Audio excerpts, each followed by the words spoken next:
Salahnya di mana? Salahnya ketika Wahabi menganggap makna ini khusus maknanya rububiyah. Itu salah. Mengapa salah? Karena uluhiyah juga punya jangkauan makna yang sama. Uluhiyah juga punya makna seperti itu. Itu kesalahan pertama. Kesalahan kedua, kata orang Wahabi, semua manusia yang Muslim, yang Yahudi, yang Nasrani, yang musyrik, yang Hindu, yang Buddha, semuanya bertauhid dengan tauhid rububiyah. Ini kata Wahabi. Wahabi ini di kitab-kitab akidah mereka menulis bab tauhidu Abi Jahlin wa Abi Lahab. Bukti bahwa Abu Jahal dan Abu Lahab dan orang-orang musyrik yang seperti mereka adalah orang-orang yang bertauhid rububiyah. Parah Wahabi. Dianggap bertauhid. Karenanya sumber ajaran tauhid rububiyah uluhiyah itu sumbernya dari Abu Jahal dan Abu Lahab. Karena Wahabi sangat mengagumi tauhidnya Abu Jahal dan Abu Lahab. Assalamualaikum warahmatullahi wabarakatuh. Bapak, ibu, abang, kakak, adik, jamaah dimanapun berada. Pesantren Nurul Azhar 2 sekarang sedang pembuatan pagar. Mudah-mudahan berjalan lancar. Tanah wakaf sama seperti Nurul Azhar 1. Mari kita selesaikan supaya anak-anak penghafal Quran bisa mulai belajar di 2024. Dan mengalirlah hendaknya pahalanya untuk almarhumah ibu, almarhum ayah kita. Kita doakan, kita hadiahkan. Ini 2-3 sak semen, batu bata, kerikil, dibangunkan ke pagar, dibangunkan ke kelas, ke asrama, mengalir pahalanya. Hadiahkan untuk mereka. Anaknya dapat, orang tua pun dapat. Melalui BSI Bank Syariah Indonesia, nomornya 147 6666 666. Mudah ingatnya, 147 666666. Atau Bank Riau Kepri Syariah 820 11 66666. Sekali lagi 820 11 66666 atas nama Yayasan Tabung Wakaf Umat. Jangan lupa sertakan kode transfer di akhir 01, di akhir nominal transfer. Contoh 100.000 misalnya 100 001. Barakallahu fikum. Wassalamualaikum warahmatullahi wabarakatuh.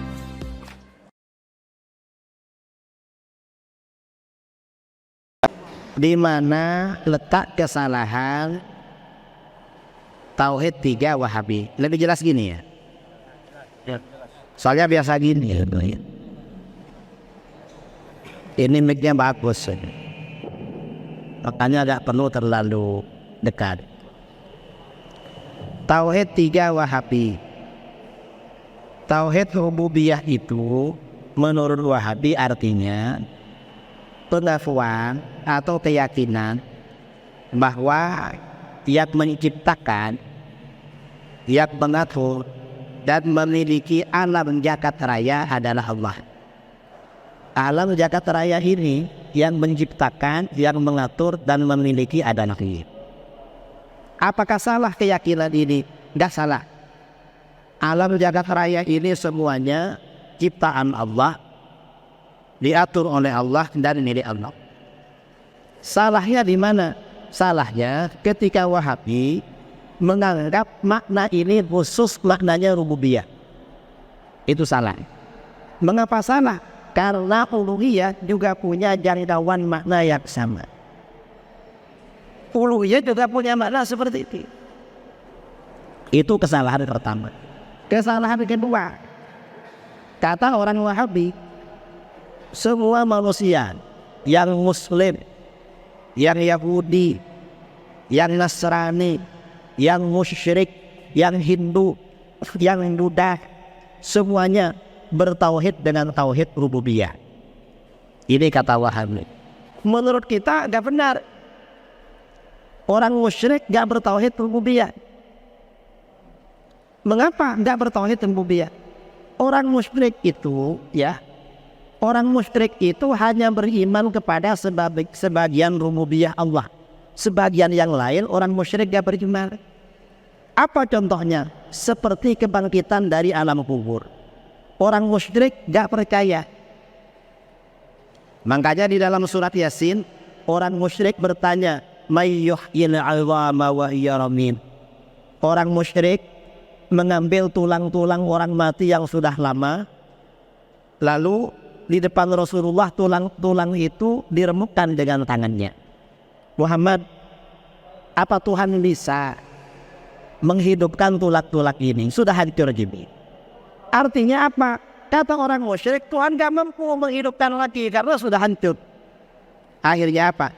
Dijawab oleh Al-Quran, qul yuhyihalladzi ansha'aha awwala marrah. Katakan Muhammad, tulang-tulang itu akan dihidupkan oleh Allah yang menciptakan pertama kali. Artinya apa? Orang musyrik itu tidak bertauhid rububiyah, tapi oleh orang Wahabi dianggap bertauhid rububiyah. Ini Wahabi nggak bertauhid.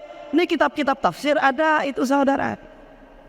Nah, parahnya lagi Wahabi ini di kitab-kitab akidah mereka menulis bab tauhidu Abi Jahlin wa Abi Lahab. Bukti bahwa Abu Jahal dan Abu Lahab dan orang-orang musyrik yang seperti mereka adalah orang-orang yang bertauhid rububiyah. Parah Wahabi. Dianggap bertauhid. Karenanya sumber ajaran tauhid rububiyah uluhiyah itu sumbernya dari Abu Jahal dan Abu Lahab. Karena Wahabi sangat mengagumi tauhidnya Abu Jahal dan Abu Lahab. Di kitab-kitab Ahlus Sunnah dari dulu gak ada keterangan kalau Abu Jahal dan Abu Lahab bertauhid, kecuali di kitab Wahabi. Di dunia Islam ini yang menganggap Abu Jahal dan Abu Lahab bertauhid itu cuma Wahabi saudara. Mereka kagum dengan Abu Jahal dan Abu Lahab. Itu tauhid rububiyah. Nah, dan ini kata Wahabi, Abu Jahal dan Abu Lahab tauhid rububiyahnya lebih mantap daripada umat Islam yang bertawassul. Lebih kuat, lebih mantap. Di dalam kitab-kitabnya Wahabiyah, dalam kitab Wahabi berjudul Kaifa Nafhamut Tauhid, karangan Ahmad Bashir. Kata dia, ajibun wa gharib ayyakuna Abu Jahlin wa Abu Lahabin aktsara tauhidan lillah wa akhlasa imanan bihi minal mu'minin minal muslimin alladzina tawassaluna bil awliya wassalih. Sungguh aneh dan mengherankan, ternyata Abu Jahal dan Abu Lahab lebih mantap tauhidnya, lebih bersih imannya daripada kaum muslimin yang bertawassul dengan para wali dan orang-orang saleh. Artinya apa? Dalam keyakinan Wahabi, Abu Jahal dan Abu Lahab levelnya lebih tinggi daripada umatnya Rasulullah yang bertawassul. Dan yang bertawassul ini sejak masa sahabat saudara. Berarti sahabat-sahabat yang bertawassul derajatnya di bawahnya Abu Jahal dan Abu Lahab itu. Ini Wahabi. Ini tauhid rububiyah, tauhid rububiyah. Lalu tauhid uluhiyah. Tauhid uluhiyah itu apa? Uluhiyah itu katanya, kata Wahabi, pengakuan bahwa ibadah itu hanya dilakukan kepada Allah. Gak boleh beribadah kepada selain Allah. Apakah salah ini? Gak salah. Beribadah itu memang hanya kepada Allah. Salahnya di mana? Wahabi mengkhususkan makna ini pada uluhiyah saja, itu salah. Mengapa? Karena rububiyah juga punya jangkauan makna yang sama. Dua makna ini sama-sama miliknya rububiyah uluhiyah, bukan milik salah satunya. Ini salahnya. Yang kedua, masalah uluhiyah. Wahabi ini mengartikan ibadah lebih luas daripada yang semestinya.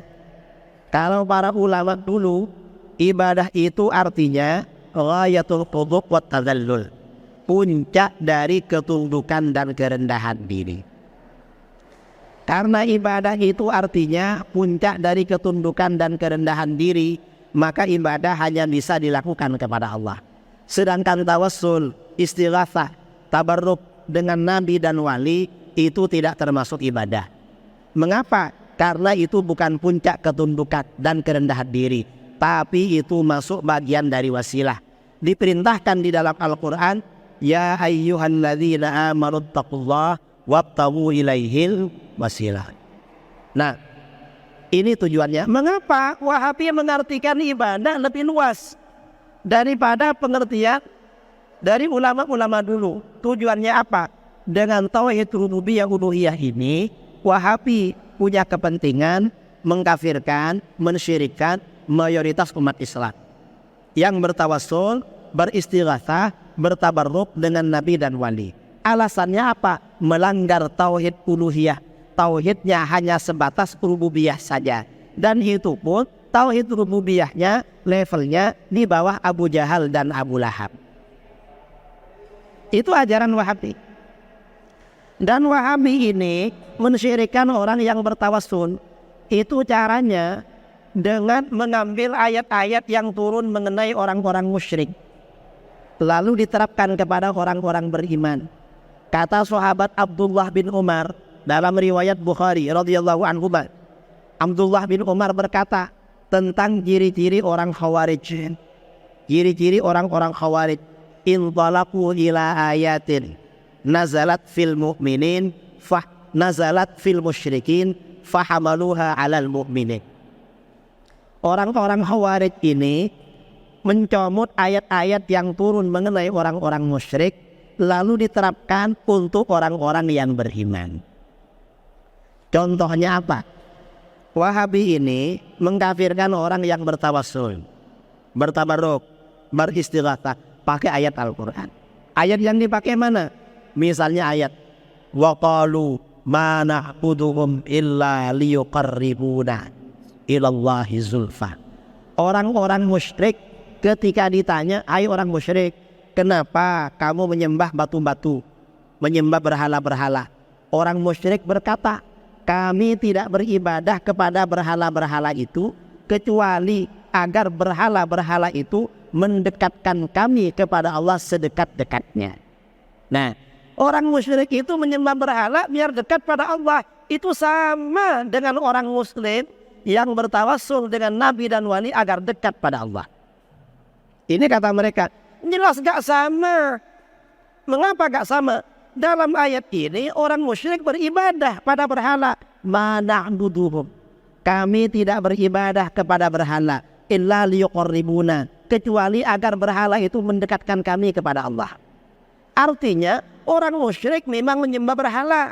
Adapun orang yang bertawassul, beristighatsah, bertabarruk dengan nabi dan wali, itu tidak menyembah nabi dan wali, tapi bagaimana? Berwasilah dengan nabi dan wali. Ibadahnya, menyembahnya tetap hanya kepada Allah. Sesuai dengan ayat Al-Quran, ya ayyuhalladzina amanu taqullah wabtaghu ilaihil wasilah. Hai orang-orang yang beriman, takutlah kalian kepada Allah, carilah wasilah kepada Allah. Wasilah itu apa? Dalam kitab-kitab tafsir dikatakan wal wasilah hiyallati yutawassalu biha ila tahsiril maksud. Wasilah adalah apa-apa yang mengantarkan kita, menghasilkan kita pada tujuan kita. Itu wasilah namanya. Saya dari Surabaya ke Pekanbaru, kalau jalan kaki kira-kira berapa jam? Nggak tahu. Karena ingin cepat naik pesawat. Pesawat kalau langsung Surabaya Pekanbaru 2 jam. Kalau transit di Jakarta ke Jakarta 1 jam 15. Dari Jakarta ke sini 1 jam 30 menit. Nah, pesawat ini namanya wasilah. Pelantara. Kita ini berdoa kepada Allah, doa kita dikabulkan. Cuma nyampenya pada kita lambat. Mengapa? Banyak dosanya. Ada orang minta mobil Alphard pada Allah, diterima. Cuma diterima setelah dia hampir mati, anaknya mampu beli Alphard. Dia naik mobil sudah tidak kuat. Wah, ini doa yang dulu masih muda jadi imam. Minta apa saja dikabulkan oleh Allah. Ya macam-macam. Kalau ingin cepat pakai wasilah. Wasilah itu apa saja? Asmaul husna wasilah. Di dalam Al-Quran, walillahil asmaul husna fada'uhu biha. Amal soleh wasilah. Wal amalus salihu yarfa'u. Kemudian bertawassul dengan nabi dan orang soleh wasilah. Dalam Al-Quran, wa kanu min qablu yastaftihuna 'alal ladzina kafaru falamma ja'ahum ma 'arafu kafaru bih. Al-Quran beristighatsah, bertabarruk, bertawassul dengan nabi orang soleh wasilah. Dasarnya mana? Dalam kitab-kitab hadis. Hadis-hadisnya sahih. Dan itu banyak, itu wasilah. Wasilah seperti ini oleh Wahabi disyirikkan, dikafirkan dengan alasan melanggar tauhid uluhiyah. Dan tauhidnya sebatas rububiyah, itu pun rububiyahnya di bawah levelnya Abu Jahal dan Abu Lahab. Ini Wahabi saudara. Ini akidah Wahabi. Kemudian tauhid asma wa sifat. Tauhid asma wa sifat ini kontra sifat 20. Kontranya di mana? Kalau ditanya alamat Tuhan di mana? Di arasy. Dalilnya Ar-Rahmanu 'alal arsy istawa. Ini namanya tauhid asma wa sifat. Kalau sifat 20, alamat Tuhan di mana? Qiyamuhu bi nafsihi. Gimana dengan Ar-Rahmanu 'alal arsy istawa? Istawa ulama salaf mengartikan secara tafwid. Tafwid itu artinya apa? Hanya Allah yang tahu maknanya istawa. Imam Ahmad bin Hanbal ketika ditanya istawa, beliau menjawab istawa kama akhbar, la kama yahquru fi qalbil bashar. Allah beristiwa seperti yang dikabarkan, tidak seperti yang terlintas dalam pikiran manusia. Kalau ulama khalaf kebanyakan melakukan takwil, wastiwa'uhu istila'uhu wa qahruhu. Istiwanya Allah itu adalah Allah menguasai dan mengendalikan arasy. Ini bedanya sifat 20 dengan tauhid asma wa sifat. Tauhid asma wa sifat ini saudara, kalau diterangkan perlu waktu 2 jam. Kita yang menerangkan poin-poinnya aja. Kalau ingin lebih jelas kesalahan tauhid asma wa sifat, cari di video-video saya. Ada sama bukti-buktinya dari Al-Quran, hadis, perkataan ulama salaf. Lengkap dengan kitab-kitabnya. Bisa dicari di sini. Kalau nggak tahu caranya cari, nanti saya kasih linknya. Saya cari linknya, saya kasih tab. Tengok di situ. Bahaya tauhid rububiyah uluhiyah. Pertanyaan kedua. Wahabi itu adalah golongan yang konsep tauhidnya adalah tauhid dibagi 3. Tauhid rububiyah, tauhid uluhiyah, tauhid asma wa sifat. Karena itu ajaran pokok Wahabi. Dari tauhid ini maka Wahabi mengkafirkan, mensyirikkan orang yang bertawasul, bertabarruk, beristighatsah. Kemudian Wahabi ini juga punya ciri-ciri. Ciri-cirinya apa? Kalau di Indonesia sholat subuh gak baca kunut, biasanya Wahabi. Kalau habis sholat baca zikir tidak nyaring, gak jahar, biasanya Wahabi. Kalau orang Melayu dari dulu jahar, baru-baru ini yang gak jahar karena terpapar virus Wahabi. Kalau ada orang mati, Wahabi gak mau baca tahlil. Kalau kita ada tahlil, ada kenduri.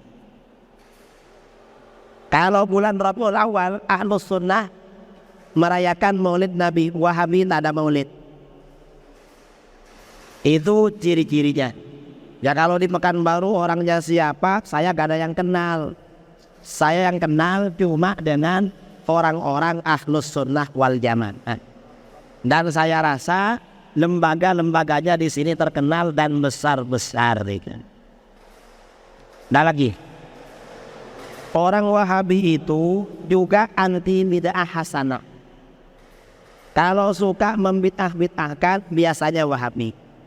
Dalil yang sering mereka kemukakan adalah ayat lau kana khairam ma sabaquna ilaihi. Seandainya apa-apa yang kamu bawa Muhammad itu baik, la sabaquna ilaihi, pasti nenek moyang dulu mendahului kami pada sana. Padahal itu dalilnya orang musyrik menolak ajakan Rasulullah. Sama Wahabi dijadikan dalil menolak bid'ah hasanah. Kalau Wahabi menggunakan dalil itu, maka bagaimana? Kita pakai dalil hadis. Gimana dalam hadis? Rasulullah SAW bersabda, "Man ahdatsa fi amrina hadza ma laysa minhu fahuwa raddun." Siapa yang membuat-buat perkara baru dalam urusan kami ini, maksudnya urusan agama, di mana perkara baru itu bukan bagian dari agama, maka perkara baru itu ditolak. Itu pengertian secara tekstual. Pengertian secara kontekstual, secara mafhum, kalau perkara baru yang diada-adakan itu termasuk bagian dari agama, berarti tidak ditolak. Itu namanya bid'ah hasanah. Ini dalil bid'ah hasanah. Dalil bid'ah hasanah ini ada ayat Al-Quran, ya. Kemudian ada sekitar 300 hadis sahih. Dalilnya bid'ah hasanah ini hadisnya sekitar 300 saudara. Kalau yang anti bid'ah dalilnya cuma satu hadis. Hadis mana? Yaitu hadis kullu bid'atin dhalalah.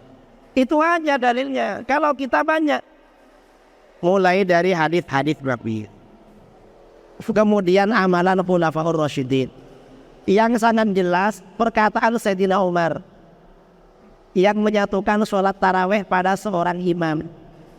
Apa kata Sayyidina Umar?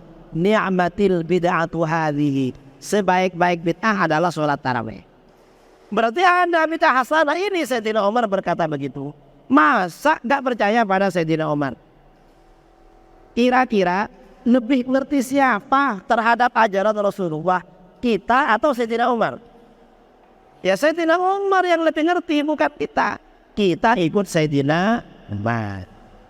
Jadi dalil bid'ah hasanah ini banyak sekali. Banyak sekali. Ada lagi? Ya, silakan. I'm saying it. That was the order, you know. Allah warahmatullah. Tapi memang tidak. On the end, I'm wanting to send what I see. Eat all the hand and all the get out with the other. Take this. And about they couldn't about eating all about his wife and some of the PDT out of it. Had to make it to keep on nothing and not any time. I think he gets cut to that. I don't mean necessarily them stone and not out. Oh, yeah, I did the elite. That's something. Wa in tutik aktsara man fil ardi yudilluka an sabilillah. Kalau kamu tunduk pada kebanyakan penduduk bumi, mereka akan menyesatkan kamu dari jalan Allah. Ya memang kebanyakan penduduk dunia orang kafir memang. Betul itu.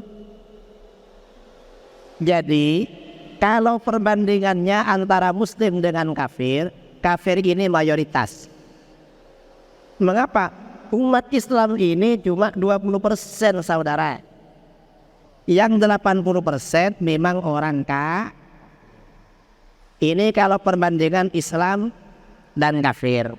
Tapi kalau ahlus sunnah dengan di luar ahlus sunnah, maka ahlus sunnah yang mayoritas. Jadi gak bertentangan. Cuma orang Wahabi itu ya gak ngerti aktsara man fil ardi itu di mana. Aktsara man fil ardi itu kebanyakan penduduk bumi, bukan bumi Pekanbaru. Bumi itu bukan cuma Indonesia, tetapi bumi sampai ke Cina, ke Rusia, ke Jepang, ke Korea, ke Hong Kong, ke Australia, ke Amerika, ke Eropa. Mayoritas mereka kafir saudara. Jadi jangan disalahpahami. Kadang-kadang Wahabi pakai dalil ghuraba. Ada hadis bada al-islamu ghariban wa sayaudu ghariban kama bada fatuba lil ghuraba.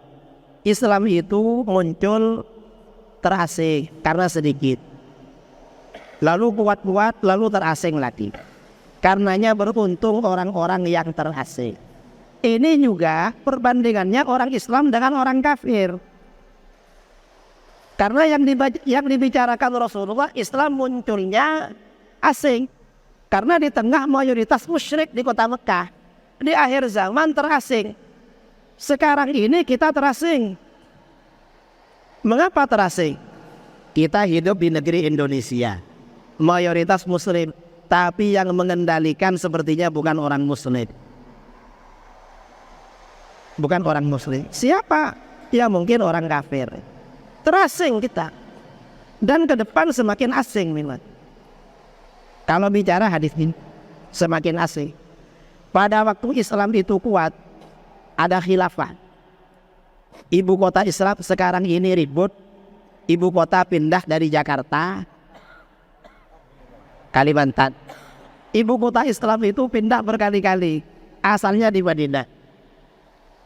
Pada masa Sayyidina Ali, karena konflik perang saudara, Sayyidina Ali ingin menjauhkan konflik dari makam Rasulullah SAW. Ibu kota dipindah ke Kufah di Irak. Setelah Sayyidina Ali wafat, dilanjutkan oleh putranya Sayyidina Hasan. Lalu akan terjadi perang besar. Sayyidina Hasan menyerahkan kekuasaan karena mengalah kepada Muawiyah bin Abi Sufyan. Ibu kota pindah ke Damaskus di Syria, Syam. Lalu Bani Umayyah tumbang, diganti Bani Abbasiyah. Ibu kota pindah ke Baghdad, Irak. Lalu Baghdad tumbang, ditumbangkan oleh Tartar. Ibu kota pindah ke Kairo. Mana Kairo itu? Sir. Bani Abbasiyah jilid 2. Lalu muncul Utsmaniyah. Utsmaniyah ini setelah memerangi Mesir pada abad ke-10 Hijriah, pada masa Sultan Salim Al-Utsmani, lalu khalifah menyerahkan diri. Kemudian athar-athar selimut dari Rasulullah SAW yang biasa dipakai khalifah diserahkan kepada Sultan Salim. Sultan Salim kemudian diakui sebagai khalifah. Ibu kota pindah ke Istanbul di Turki. Sekarang ini umat Islam nggak punya ibu kota. Nggak punya ibu kota, nggak punya. Ibu kota negara Islam nggak ada. Karena umat Islam pecah-pecah. Ya ibu kota Indonesia dipindah ke mana? Kalimantan nggak apa-apa lah. Barangkali ada hikmahnya. Karena di Jakarta mayoritas umat Islam. Setiap terjadi konflik politik korbannya umat Islam. Barangkali umat Islam semakin tenang, semakin bagus menjalankan ajaran agamanya. Kita harap seperti itu. Amin Allahumma. Apalagi daerah yang baru itu rawan banjir, saudara. Siapa tahu nanti yang gak suka sama Islam kena banjir. Jadi gak apa-apa. Artinya apa? Kita ini ghuraba. Ghuraba ya. Dulu ketika masih khilafah, negara-negara barat itu bayar upeti ke khilafah. Amerika bayar upeti ke Turki tiap tahun. Sekarang itu kita yang bayar. Apa yang dibayarkan? Minyak di mana? Di Riau. Siapa yang menolak? Orang kafir. Emas di Papua. Siapa yang menolak? Orang kafir. Seperti itu. Ya kita memang sekarang ini ghuraba memang itu. Wahabi gak paham itu. Ada lagi. Ini waktu tinggal 7 menit. Ada lagi yang bertanya? Kalau gak ada, kita cukup ya. Oh terakhir, karena habis gini foto-foto bersama. Kalau pendapat yang kita ambil itu masalah fikih dan itu masalah-masalah ijtihadiyah, mengambil pendapat Ibnu Taimiyah itu gak apa-apa. Yang gak boleh itu kalau yang diambil pendapat-pendapat Ibnu Taimiyah atau Wahabi yang keluar dari ijma ulama. Kalau yang keluar dari ijma ulama gak boleh. Karena Ibnu Taimiyah ini sebagai sumber inspirator ajaran Wahabi, Ibnu Taimiyah ini karangannya banyak. Dan pendapat beliau yang melanggar ijma itu sekitar 60 masalah. Kalau selain itu masih dikutip oleh para ulama, masih diikuti. Nggak apa-apa kalau selain itu. Kalau yang tidak melanggar ijma. Kalau yang melanggar ijma nggak boleh. Jadi dilihat. Jadi kita ini moderat lah. Selama nggak melanggar ijma nggak apa-apa diambil. Kalau melanggar nggak boleh diambil. Karenanya ulama-ulama kita kadang mengutip dari Ibnu Taimiyah, kadang mengutip dari Ibnu Qayyim al-Jauziyah untuk pendapat-pendapat yang tidak melanggar. Saya kira itu ya. Gimana sikap kami anak mereka? Karena mereka juga jemaah kami. Untuk para imam tetap menjadi imam yang baik. kita menjadi imam yang ahlus sunnah wal jamaah. Lah untuk jamaah ini ya ajak mereka pelan-pelan ke dalam ajaran ahlus sunnah wal jamaah. Saya bulan Maret tahun kemarin diundang ke Jawa Tengah diskusi. Ada sekitar 50 ustadz, alumni Yaman, alumni Saudi. Rata-rata semuanya mantan Wahabi, mantan salah. Sekarang sudah bertaubat kembali kepada ahlus sunnah wal jamaah. Saya di depan mereka membicarakan perbedaan sifat 20 dan tauhid 3. Mereka bisa menerima. Mereka sudah kunut, baca zikir jahar, dan pakaiannya sudah tidak cingkrang banget, sudah agak ke bawah dikit. Itu ustadz-ustadznya, Masya Allah ya. Dan jamaah-jamaah ini kalau kita ceramahi, kita sampaikan ajaran ahlus sunnah wal jamaah dengan dalil dan uraian yang mudah mereka pahami, mereka berubah saudara. Berubah juga, jangan khawatir. Saya bulan 12 awal diajak kawan-kawan safari dakwah di Malang. Ternyata saya dikasih jadwal di Masjid Wahabi. Terakhir Masjid Wahabi, saya marah. Kok di Masjid Wahabi? Loh mereka mau kiai katanya. Kok mereka mau? Saya disuruh pakai apa ini Masjid Wahabi? Akhirnya apa? Saya ke sana. Namanya Wahabi. Wahabi itu kalau salaman, walaupun sama ustadz kan begini kan, nggak ada hormat. Saya itu sudah pakai jubah yang bagus saudara, masih gini salamannya. Ini kan jubah biasa-biasa, saya ada jubah yang bagus dipakai mereka biasa. Habis itu saya menjadi imam sholat isya, jadi imam saya ceramah. Saya berceramah tentang keagungan Rasulullah SAW yang ada di Maulid, tapi saya gak bilang kalau itu Maulid. Saya bicara Al-Quran hadits, kewajiban mengagungkan Rasulullah. Ternyata apa saudara? Berpengaruh terhadap mereka. Selesai acara, mereka semuanya cium tangan pada saya. Habis itu mereka bilang, Pak Kiai, kapan ceramah sini lagi? Kurang katanya. Ini sepertinya ya didatangi lagi sudah bersih itu. Didatangi. Artinya gak apa-apa. Kalau ada orang Salafi Wahabi mau makmum sama kita, bagus itu. Dan nanti bisa kita kondisikan gimana caranya mereka mendengarkan ceramah kita. Insya Allah kalau mereka mau mendengar, sedikit demi sedikit mereka terpengaruh kembali ke dalam ajaran ahlus sunnah wal jamaah. Saya kira seperti itu. Karena ini waktu sudah habis, kita tadi jam 3.40, maka kita tutup ya. Mudah-mudahan bermanfaat. Mari kita tutup dengan doa bersama, baca sholawat badar. Salatullah salamullah ala taha rasulillah. Salamullah salamullah ala nasil habibillah. Tawassalna bismillah wa min hadi rasulillah wa qulni mujahidillah bi'aqlil bari ya Allah. Salatullah salamullah ala barak rasulillah. Salatullah salamullah ala yasir habibillah. Itu saya kira ini bedah buku. Kalau ada yang iskal tentang isi buku saya atau ada masukan, kirim WA ke nomor saya. Ada yang punya nomor saya? Dicatat Kalau ada yang kurang iskal atau bagaimana, bisa konfirmasi langsung pada saya 085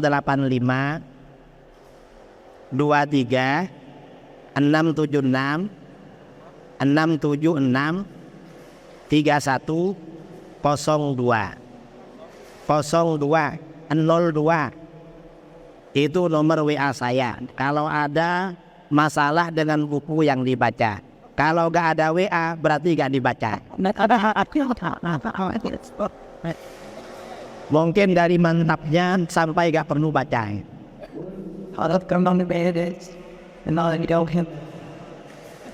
085